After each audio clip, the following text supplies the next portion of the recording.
महात्मा जी की बिल्ली। एक बार एक महात्मा जी अपने कुछ शिष्यों के साथ जंगल में आश्रम बनाकर रहते थे। एक दिन कहीं से एक बिल्ली का बच्चा रास्ता भटककर आश्रम में आ गया। महात्मा जी ने उस भूखे प्यासे बिल्ली के बच्चे को दूध रोटी खिलाई।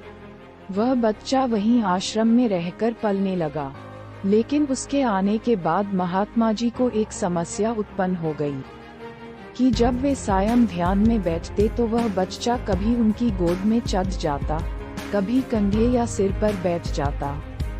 तो महात्मा जी ने अपने एक शिष्य को बुलाकर कहा, देखो, मैं जब सायं ध्यान पर बैठूं, उससे पूर्व तुम इस बच्चे को दूर एक पेड़ से बांध आया करो। अब तो यह नियम हो गया।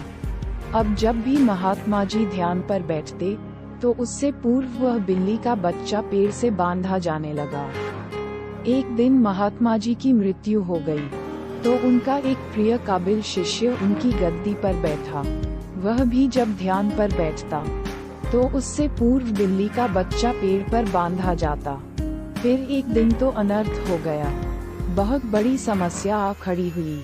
वह बिल्ली ही खत्म हो गई। सारे शिष्यों की मीटिंग हुई।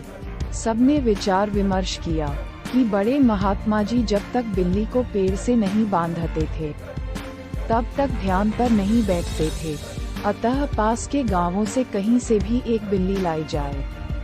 आखिरकार काफी ढूंढने के बाद एक बिल्ली मिली, जिसे पेड़ पर बांधने के बाद महात्मा जी ध्यान पर बैठे। विश्वास माने, उसके बाद जाने कितनी बिल्लियां मर चुकी और न जाने कितने महात्मा जी मर चुके। लेकिन आज भी जब तक पेड़ पर बिल्ली न बांधी जाए तब तक महात्मा जी ध्यान पर नहीं बैठते हैं। कभी उनसे पूछो तो कहते हैं, ये तो हमारी परंपरा है, हमारे पुराने सारे गुरुजी करते रहे हैं, वे सब गलत तो नहीं हो सकते।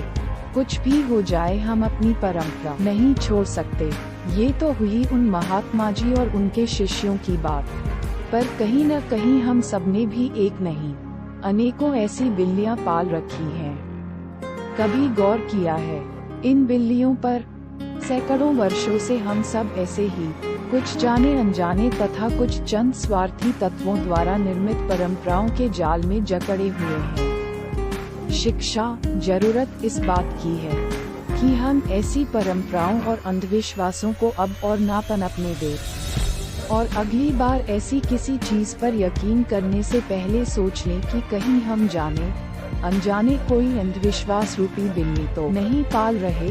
धन्यवाद।